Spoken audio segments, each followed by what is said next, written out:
Today, I live a quiet and monotonous life as an insurance broker, far from the adventures and dreams of my youth. But there was a time when my life was marked by an event that changed everything. This story took place when I was younger and spent long summers at my parents' vacation home. It was a beautiful area, right by the beach and full of places to explore. I never understood much about geology, but I knew the area was full of fascinating caves. Deprived of my friends and in a house without internet, I dedicated my days to wandering and exploring. When I was younger, I hated it. I rebelled against my parents, was grumpy the entire time I was there, and refused to explore the area. Doing so felt like giving in to what my parents wanted. But as the years went by and I matured, those beaches started to feel like my real home. My parents no longer had to drag me there. I sought them out. That particular summer, I was super happy. I had picked up some jobs during the year and saved enough money to buy a small boat and get a diving license. I was finally going to be able to explore some of the caves that were only accessible this way. I had read a lot and was genuinely considering dedicating my life to the study of caves. They had become my passion. The first days of summer were fantastic. The caves were even more beautiful than I had imagined. Since the area had no tourists and was poorly documented, I started to believe I could devote my life to their study. I explored and noted everything I saw, no matter how insignificant, constantly drawing and making annotations. At night, I transferred all this to a notebook, which is now in the hands of the police. On the 5th day, I couldn't explore at the time I wanted because the tide was too high, and the caves I wanted to see were submerged. I could have used my diving training, but I didn't feel confident enough to do it alone, and decided I would return later with a friend. So, I changed my plans for that day, exploring the other side of the peninsula during the day, and heading to the other caves later in the afternoon. If I was quick enough, I'd have time to see something before nightfall. The other caves were beautiful, but the ones I really wanted to see were those I planned to explore later. When I got there, I wasn't disappointed. They were even more beautiful than the previous ones, with some holes in the ceiling reflecting the sunset light on the dark water. I remember feeling the desire to see the moonlight reflected in the water. Little did I know that my wish would come true, and it would be anything but what I expected. I had been in the caves for some time, the sun had set, and I needed to leave as quickly as possible. Suddenly, I heard a scream that chilled me to the bone. I couldn't tell if it came from inside the caves or outside, but I knew I had heard it. Shortly after, voices began to echo. Instinctively, I ran to a small sandy area and hid in a concavity in the rocks. Then, saw a light approaching, and heard a man shouting for everyone to stay quiet, or things would go very badly. That froze me. Up until that moment, I had been acting completely on impulse, but then I realized something was seriously wrong, and the scream I had heard earlier was genuinely heartfelt. Then I started hearing footsteps interspersed with sobs. I peeked a little, needing to see what was happening. 4 people, completely bound at the mouth, arms, and feet, were sitting against one of the cave walls, while a man with a gun stood over them. I had never been in a panic situation like that before. I felt completely incapable of thinking. Were those people being kidnapped? I stayed completely silent for a long time, not even daring to breathe loudly when I heard a man shout, "There's someone else here with us." I found a boat tied up in the cave next door. Now I was in complete panic. They were going to find me, and who knows what they would do to me. I had no chance of making it to my boat, much less getting out of there. They probably had a motorboat. Mine couldn't compete, but I couldn't stay there either. If they started looking for me and passed by that part of the cave, they would see me immediately. I wanted to help those people, but I had no chance. The men were armed, and I was completely unprotected. Earlier, when I started exploring the cave, I saw a completely hidden area. I hadn't dared to explore it. It didn't seem safe. But what had seemed unsafe before was now my only salvation. I clung to that idea like a life jacket. As soon as the opportunity arose, I would go there. A lot of time passed, and the more time that passed, the less hope I had of getting out of there. I really couldn't think straight. It's funny, I always felt I was the kind of person who could react in stressful situations. But the body and mind can surprise you negatively when you least expect it. I felt myself drifting away, as if the fear of what might happen to me was too great for my mind to handle, when I heard footsteps nearby. Suddenly, a kid, literally, I don't even know if he was older than me, passed by and saw me. With a desperate and somewhat frantic look, he glanced around and tossed me a piece of paper. Then he went over to the other two men and said, "I didn't find anyone. They might have left the cave in another boat." The message read, "Please help me. Give this to the police." Then a set of coordinates, and finally the date, 8th of August 2001. I spent a night stuck in that hole in panic, but a bit calmer, knowing that kid wouldn't give me away. When I finally felt confident enough to leave, it took me 10 minutes to walk properly. My body was not only cramped from being stuck in that tiny space, but I'd spent the whole time with tense muscles, as if they were also in a panic. I went straight to the police and handed over everything I had. I was interrogated several times, but I tried to stay as far away from that case as possible. I knew they were traffickers, and that drugs weren't their commodity, but I didn't want to know more.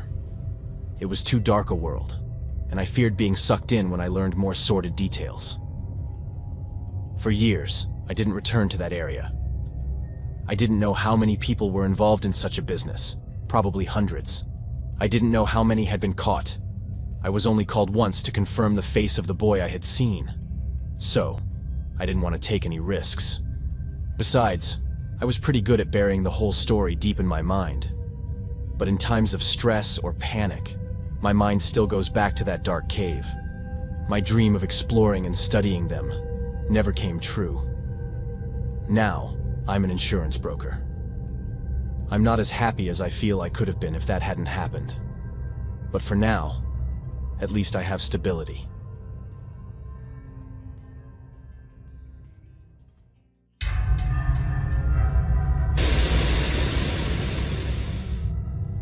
Today, as I remember that fateful night, I still feel a chill down my spine. I, Michael, along with my friends Sophie, Ryan, Claire, and Peter, eagerly awaited the private party on the yacht off the coast of California.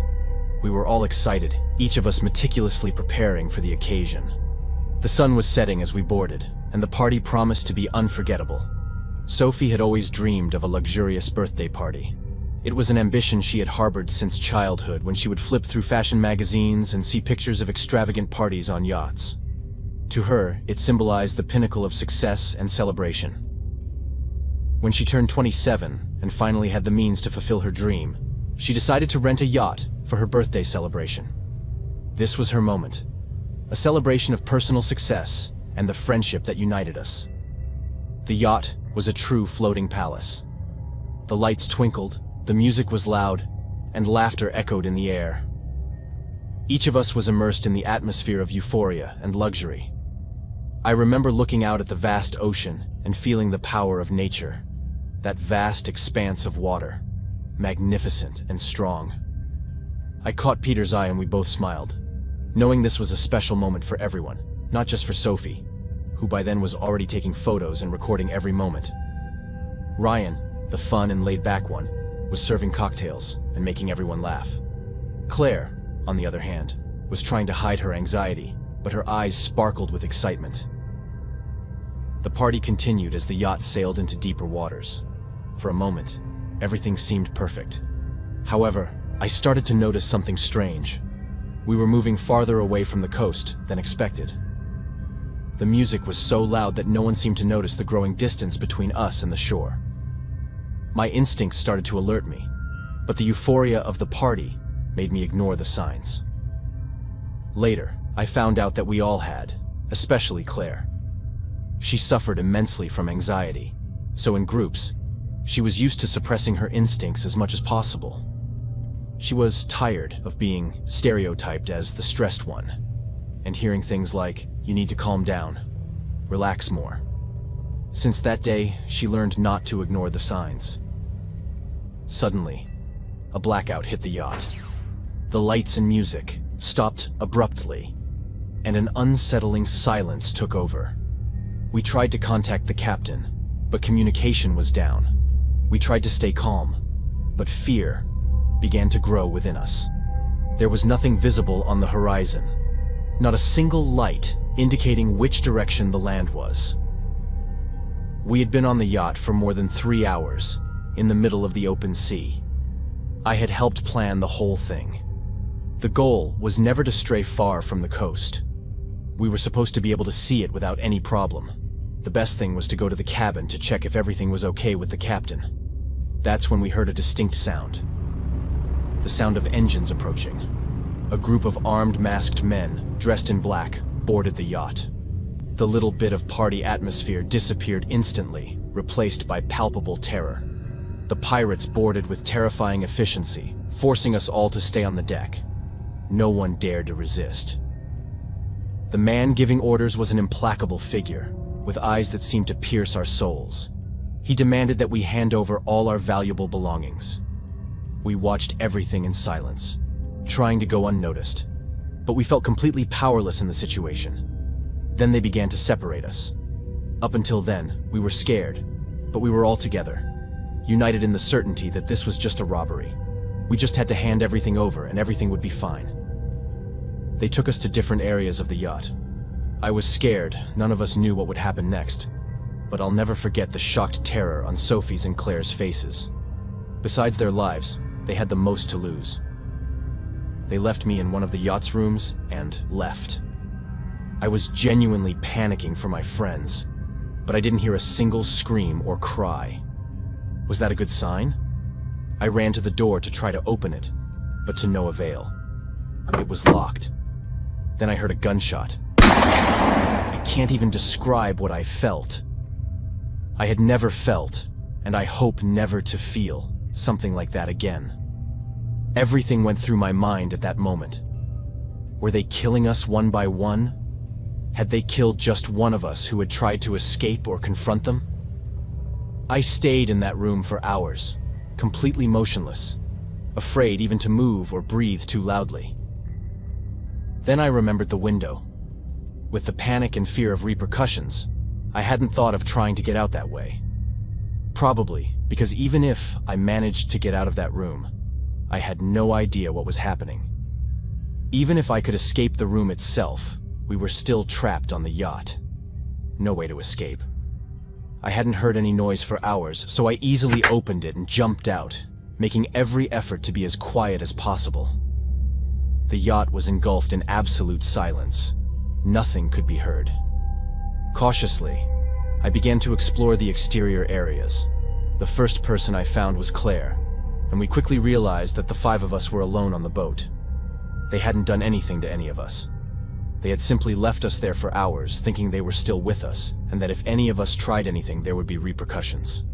I know it may seem strange now looking back, but it's effective. And in stressful situations, the fear factor counts for a lot. We decided that the best thing to do was to look for the ship's captain. We didn't even know if he was okay, but we couldn't find him anywhere. We tried to use the yacht's communications, but the system was confusing, and we didn't know if we were using it correctly. On top of that, they had taken all our phones. Even today, I remember all the thoughts I had at the moment. We didn't know which direction the coast was. As far as we knew, we could be miles and miles away. None of us had any experience at sea. We were without communication. The more I thought about it, the more desperate I felt. I decided I wouldn't share these thoughts with any of my friends, at least not until it was inevitable. The good part was that we had plenty of food and drink with us, and sooner or later, someone would notice the missing yacht or one of us. Ryan even considered the possibility of using the lifeboat, but we quickly dismissed the idea. We didn't know which direction to go, and then we would indeed be completely unprotected. At least on the yacht, we had that protection. After about 6 hours, we were rescued by the Coast Guard and taken to shore. It was a huge relief, but the experience had deeply marked us. For weeks, we were interrogated by the authorities, reliving those moments of terror repeatedly. It wasn't just about the robbery. That sort of thing happened all the time. But the captain of the yacht had been found dead on the shore. As far as anyone knew, there was no evidence that our story was true. Only we had experienced it. And for a while, I think the cops thought we were making it all up. I know this story may seem almost insignificant, especially compared to true horror stories, where people lose lives and suffer enormous horrors. And our whole experience lasted less than 3 days. But they were moments of absolute terror. We didn't know what had happened, nor if any of us had been hurt or worse. It was a psychological game that worked, and still has repercussions for all of us today.